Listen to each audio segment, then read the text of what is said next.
மற்றொரு முக்கிய செய்தி பார்க்கலாம்.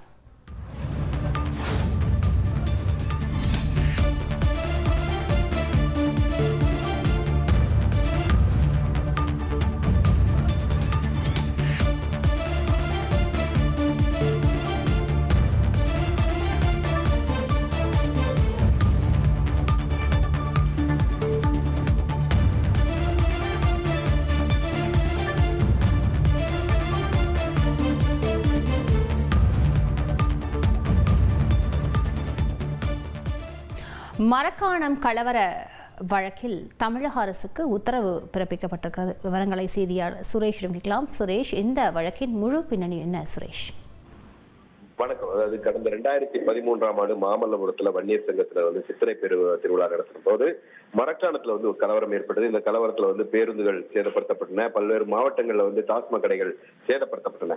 இதன் காரணமாக கிட்டத்தட்ட ஒரு வாரத்துக்கு மேல சென்னை, காஞ்சிபுரம், திருவள்ளூர் ஆகிய மாவட்டங்கள்ல இருந்து இந்த பொது போக்குவரத்தானது பாதிக்கப்பட்டது.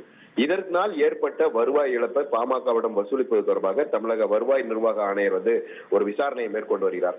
இந்த விசாரணை சட்டப்படி நடத்தப்படவில்லை என்று சொல்லி இந்த விசாரணை சம்பந்தமாக அது முடித்து இறுதி உத்தரவு பிறப்பிக்க தடை விதிக்க வேண்டும் என்று பாமகவினுடைய கௌரவ தலைவர் ஜி.கே. மணி உயர்நீதிமன்றத்தில் வழக்கு தொடர்ந்திருந்தார்.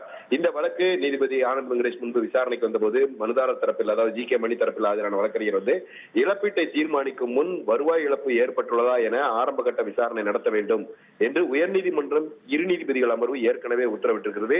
அந்த உத்தரவை பின்பற்றாமல் விசாரணையை இழப்பீடு குறித்து முடிவு செய்யக்கூடிய இந்த விசாரணையை தடை விதிக்க வேண்டும் என்ற ஒரு கோரிக்கை முன்வைக்கப்பட்டது. ஆனால் அரசு தரப்புல இந்த அச்சம் என்பது மனுதாரர் தரப்புல வெறும் அச்சத்தின் அடிப்படையில் தான் இந்த வழக்கானது தாக்கல் செய்யப்பட்டிருக்கிறது. வருவாய் நிர்வாக ஆணையருடைய விசாரணையை தடுக்கக்கூடிய நோக்கில் இந்த வழக்கு தாக்கல் செய்யப்பட்டிருக்கிறது. உயர்நீதிமன்ற உத்தரவின் அடிப்படையிலேயும் சட்ட விதிகளின்படியும் தான் இந்த விசாரணை நடத்தப்படும் என்று அரசு தரப்பில் ஆஜரான கூடுதல் தலைமை வழக்கறிஞர் ரவீந்திரன் உறுதியளித்தார். இதை பதிவு செய்து கொண்ட நீதிபதி உயர்நீதிமன்ற உத்தரவுப்படி விசாரணை நடத்தி 8 வாரங்களில் இறுதி உத்தரவை பிறப்பிக்க வேண்டும் என்று தமிழக அரசுக்கு உத்தரவிட்டு இந்த வழக்கை முடித்து வைத்திருக்கிறார். விவரங்களுக்கு நன்றி சுரேஷ். தந்தி டிவியை உங்கள் கேபிள் டிவி ஆபரேட்டரிடம் இலவசமாக கேட்டு பெறுங்கள்.